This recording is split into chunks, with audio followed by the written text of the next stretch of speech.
Weeks 5 through 8, the unsupported one arm row. I brought these out to YouTube. No one's really doing them. Now people are starting to do them. I started with 80 pounds as my max. I'm now doing 150s or 200s. Amazing way to do it. You simply get in a one arm row position that you were before, except instead of resting your hand against something, you let your hand hang free. You have to tighten your core, tighten your glutes. You have to tighten everything or else it's not going to work. That is one hell of a total body movement. Next would be a lat pull down close grip. Simple. We did wide grip last time, doing close grip this time. Slightly different angle. Pull it down to your upper chest. Do not lean back and pull it down to your mid chest, your stomach, because then you're not working your lats, you're working your back. Barbell or T-bar row next. Cable low row, any attachment you want. Dumbbell pullover. Like cable pullover, similar movement, except this time you're laying on a bench, half your body off it, your upper body supported on the bench, coming down as far as you comfortably can, about parallel with the ground, and coming back up and squeezing at the top. Next be a dumbbell incline curl. Simply set the incline bench, curl it up, and do it over and over again. The next one, the final one, is side planks. Hold each side for 30 seconds a piece for 3 total sets. Okay, so now we're starting out the upper body pull day. EXOS is segmented into a couple things. Here's the split. You have lower body push, upper body push. You have lower body pull and upper body pull. Pretty simple. So on the pull day, what are you using? Oh, you're gonna be doing a lot of back. Okay, so the first exercise is probably the most compound. It's one I really like because there's a progression involved. The first step of that progression is a one arm row, which is going to be supported. So I like to put my arm a little bit higher, so I like to be at this angle. Body's going to be in a bit of a upright fashion. Some people like to go a bit lower.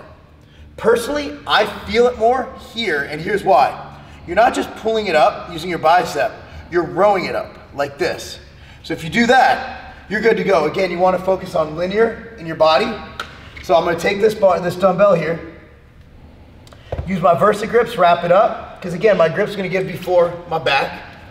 Get a nice stable base, row.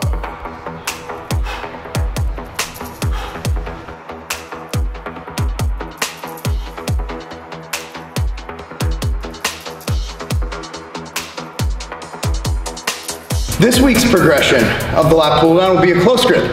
Now we were out here before, we're simply going to bring it in a little bit closer. Reason being, different leverage, slightly different angle.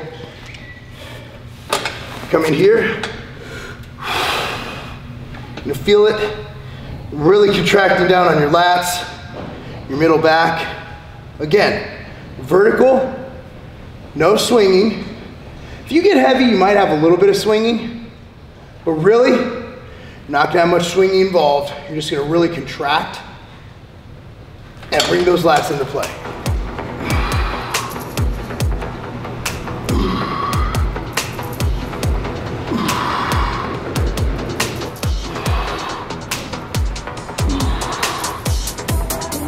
Now we're getting into the bread and butter. This is the barbell row or T-bar row. Now, get a lot of conflicting information on how to do barbell rows. I'm gonna go with whatever feels best for you, but I will recommend not doing too much weight where you have to turn it into a cheat upright row. We've all seen that, right? So I'm gonna show you how not to do it and 2 options for doing it. For me, I like to have a slight bend in the torso where my torso is at an angle like such. I feel that more in my back. Whereas some people like to come all the way down and do it with a straight up 90-degree bend in their waist. That would look something like this. And for the effect for this video, since we want to focus on our back, we've already done our lats pretty extensively with one arm rows with pull downs. We're going to do an overhand grip. Take your Versa grips, wrap up, thumb over, thumb under grip, doesn't matter. If you have straps, you can probably do a thumb over. Whatever's more comfortable. Again, I'm not trying to force you to do things that your body doesn't feel right doing. All right, so you come in here, here's one way. This is with a straight up bend in the back. Okay, there's one method of doing it. Another method, you're up here, a little more upright, you pull to your stomach. Okay, either way, you're pulling more straight up here, pulling more towards your stomach here. Either way works. What I don't want to see you do is this. Don't do that.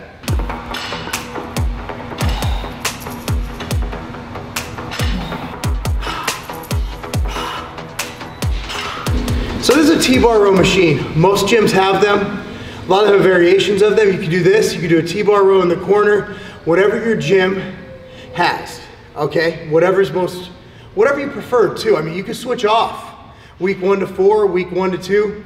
It doesn't have to be the same all 4 weeks. If you want to do this 1 week, barbell rows the next week, as long as you do one of the two, I'm good.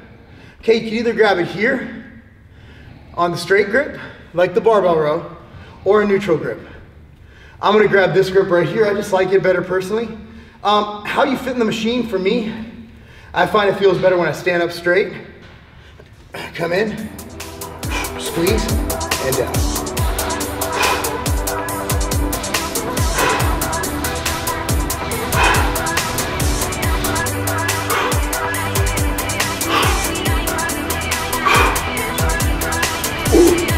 Seated cable low row. This is an amazing exercise if you do it right. Okay, you see people herking and jerking, swinging and yanging. There's a few grips you can use. You can use a neutral close grip. You could grab a bar, bring it in, or you can even go under. I don't care. I prefer a neutral grip just because I feel it gives a better contraction to your mid back where I want it to go. Squeeze your scapula, your shoulder blades together. Come in here, grip it, feet up. Now, here's how you don't want to do it. Don't do that shit. All right? Here's what I want to do. Slight stretch, pull it in your stomach. 1. Stretch. So you have a slight bend. You're not completely stationary because I want that stretch at the bottom. But I don't want this. I want that stretch, controlled. Stretch, controlled.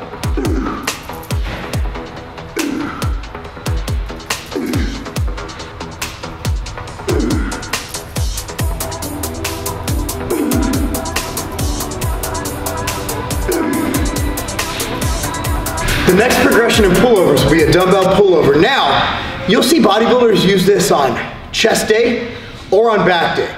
Since we're doing a pull and push day, it's more a pull than anything. Now, as we did with the cable pullovers, we are going to take this dumbbell, we're going to slide down, rest our upper back on the bench, take the dumbbell, put a little diamond shape. So hand under here, thumb and forefinger, right? Come up, head will be hanging off the bench. Arms slightly bent, yet not moving, not a tricep movement. Come down to about, come up, parallel to the floor. Come down, feel the last stretch, come up, tighten the pecs. By tightening the pecs, you will also be contracting your lats.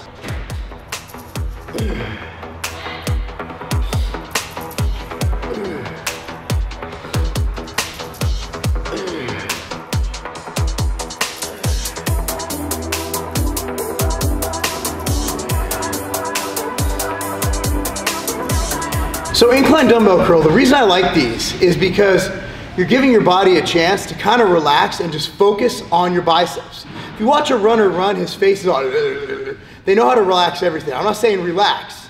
I'm just saying I don't want your back involved in a bicep movement, at least not this week. This is not a compound movement. We're just focusing on the biceps because this isn't just for functionality. This is for hypertrophy. So we're gonna do alternating dumbbell curls on an incline bench. Come down. Now, start with your wrist in a neutral position. As you come up, twist, peek at the top with your palm facing your face. Twist, boom. Nice contraction.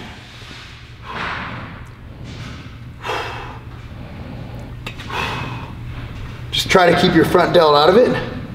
Even kick your elbows back a little bit as you go up to ensure that you're working your bicep and your front delt isn't taking over the motion.